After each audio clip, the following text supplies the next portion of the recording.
मुंबईतील अँटॉप हिल परिसरातील वॉर्ड क्रमांक 176 मध्ये भाजपचे आमदार तमिल सेल्वम यांची प्रतिष्ठा पणाला लागली आहे। कारण आमदार तमिल सेल्वम यांचे बंधू मुरुगंथम सेल्वम यांनी भाजपने यांना उमेदवारी दिली आहे। दक्षिण भारतीयांचा दबदबा असलेल्या या प्रभागात भाजप शिवसेनेबरोबर अण्णा द्रमुकही मैदानात आहे।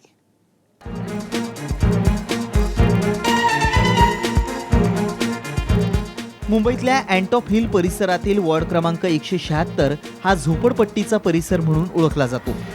या ठिकाणी दक्षिण भारतीय आणि उत्तर भारतीयांचा समावेश अधिक आहे। सध्या या ठिकाणी भाजपचे आमदार आणि खासदार असल्यामुळे हा भाजपचा बालेकिल्ला म्हणून ओळखला जातो। जवळपास 55,000 लोकसंख्या असलेल्या या वॉर्डात मतदार आहेत 25,800। या प्रभागात भाजपचे स्थानिक आमदार तामिल सेल्वम यांचे बंधू मुरुगंथम सेल्वम यांना भाजपकडून तिकीट देण्यात आलं असून आपल्या भावाच्या प्रचारासाठी आमदार तामिल सेल्वम यांनी जोर लावलाय। सब समाज भारतीय जनता पार्टी उम्मीदवार कैप्टन आर तमिल सेल्वम को जीता है। जीताने के बाद पहले मुद्दा इनका रीडेवलपमेंट का उठाया। इनका पहले 10 साल जगन्नाथ शेट्टी था, कुछ नहीं किया। इनका बिल्डिंग 8 साल हो गया है। ये डेंजरस कंडीशन मुंबई महानगर पालिका डिक्लेयर किया था। मैं बिल्डर का पीछे नहीं, मुख्यमंत्री साहब देवेंद्र फडणवीस सर इनका पीछे घुमा। रीडेवलपमेंट का आदेश मिला सरकार का तरफ से। माड़ा इनने 1030 स्क्वायर फीट देने का आदेश मिल गया। सबसे पहले आज चुनाव याद आया, हर कोई आके सामने खड़ा रहता है, खास करके कोई भी पार्टी वाला जो है। इसका पहले जिस पार्टी में भी वो मतलब कारपेंटर था नहीं था वो अलग बात है, मगर पिछले 5 साल 10 साल में जब भी चुनाव आता है पब्लिक का याद आता है, चुनाव नहीं रहता है गायब हो जाता है। भाजप सेनेची युती तुटल्यानं या प्रभागात शिवसेनेतर्फे गजानन पाटील यांना तिकीट देण्यात आलंय। मात्र या ठिकाणी अद्याप मोठ्या नेत्याची जाहीर सभा झालेली नाही हे विशेष। स्थानिक नगरसेवक आणि आमदार जरी भाजपचे असले तरी आपणच निवडून येऊ असा विश्वास गजानन पाटील यांनी व्यक्त केलाय। भाजप इथे संपलेला आहे, फुल आता गेलेला आहे इकडे। का तर तो नगरसेवक आमदार तोच आहे, इकडे तेच आहेत। त्यांनी काही कामं नाही केलेली आहेत लोकांची।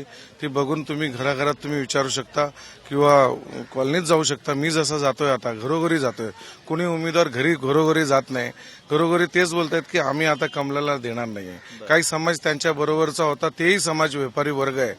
व्यापारी वर्ग हे नोटबंदीच्यामुळे ते तरसलेला आहे। तेही बोलले सोनार लोक आहेत जे काही, ते लोक आमच्या मागे आहेत, जे त्यांच्या मागे त्यांचे बालेकिल्ला वोटर्स त्यांचे फिक्स होते असे ते लोक पण बोलतायत की आता आम्ही कमलाला देणार नाही।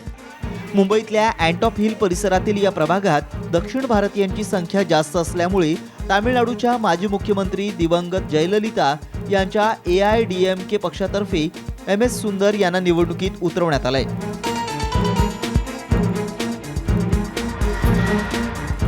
इन लोग सब इनके प्रतिनिधि कभी न कभी इस विभाग में हुए हैं। उनका काम सबको मालूम हो गया है। क्योंकि अगर वो बराबर काम करते थे, कोई बोलेगा मैं 15 साल से नगर सेवक था, कोई बोलेगा मैं 10 साल से नगर सेवक था, तो आज का हालत आप देख लीजिए, आपको मालूम हो जाएगा ये लोग नगर सेवक होते हुए क्या काम करके दिया। लोगों को कुछ काम नहीं किया, अपना घर का आर्थिक स्थिति बढ़ाने के लिए काम किया है, लोगों को कभी कुछ किया नहीं।